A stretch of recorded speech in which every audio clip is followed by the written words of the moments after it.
took me quite a while. This is a couple days later from when I started. I kind of gave up pretty quick last time. But yeah, that was quite difficult, but it is officially all in. So I'm going to cut the last 2 zip ties we got there and clean everything off. Zip ties are off. Now I'm going to clean and attach this top little piece. Got the case handy. I'm going to clean the inside of the case and this magnet. As you can see though, there's a lot of little material and there's springs. And since our synchros weren't that bad, I don't think the synchros were the problem for the reason it wasn't going into third. Because when I pulled it apart, those little ball and spring synchros were like completely disintegrated. So I think the actual gear selector itself was getting hung up, not the synchros. So I'm going to pull that out, clean the hell out of that, and then put it back together.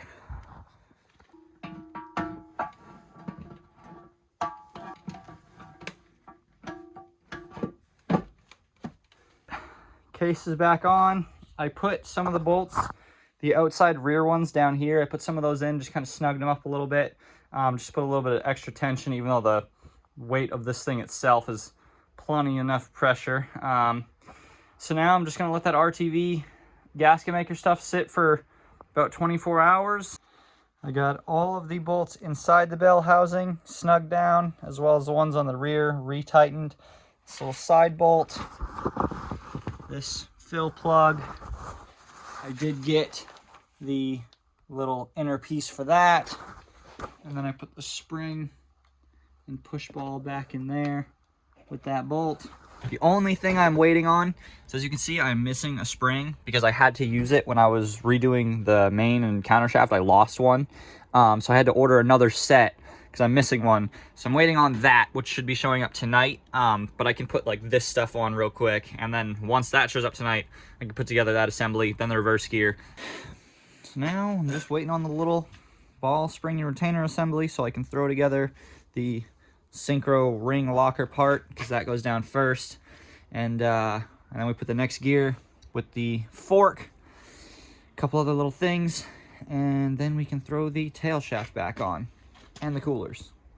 We also have my transfer case saver to install, which you can do when the transfer case is in the truck if you wanted to. All you do is pull the drive shaft.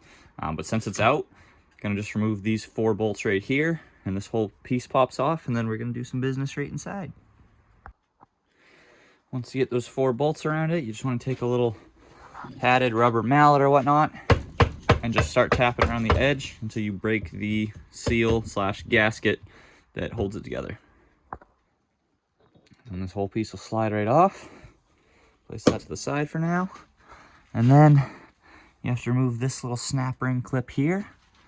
And then this is just going to install in its place. So that was honestly quite a struggle, but we did indeed get the clip off. So now I'm just going to clean the surface a bunch and then lube these bad Larrys up with some Loctite and then tighten them down.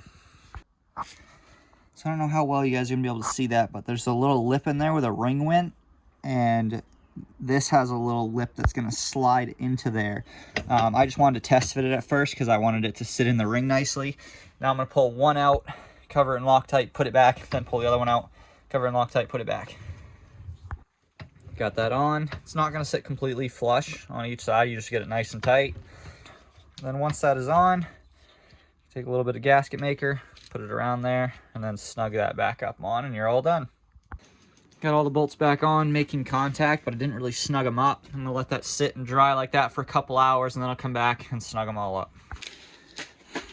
Got my little set here, so now I can throw together this assembly. All right, officially finished up. Now all I have to do is put this little pin boy thing back in right here. It's not going to focus, that little hole. And then it's just gasket maker and throw the case back on. Everything is ready to put the case back on. I'm going to go all the way around this with some gasket maker and lower it down. The tail shaft went on nicely. I think everything was happy. Nothing really held up. Everything went on nice and smooth. So I think we're good. I got all the bolts around it in, and kind of just touched up, but not really too tight, just because I'm gonna let the gasket maker again dry for a little while and then come back, tighten them all down.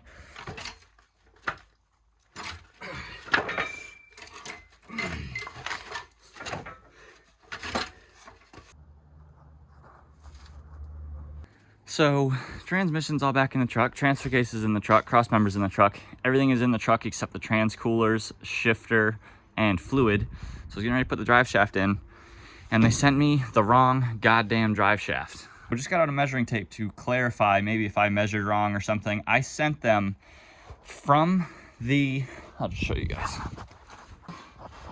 about right here to right here in the center where the U-joint would sit. So on mine, from the transfer case seal to here was 74.5 inches. So obviously it has to be a slightly longer than 74 inches, 74.5 inches, because you got about 2 or 3 inches that's gonna go into the transfer case to hold. They sent me one that is 86 inches long. That's 12 inches longer than what I ordered. Like, this is where I told them was the measurement. That's not even close, dude. All right, so now I get to put back in the shitty 2-piece drive shaft that I didn't want to put in the truck in the first place, but I don't know, at least I have something I can put in. I really didn't want to, though. That was one of the biggest things I was excited about, was the 1-piece drive shaft, but it's a foot too big, so.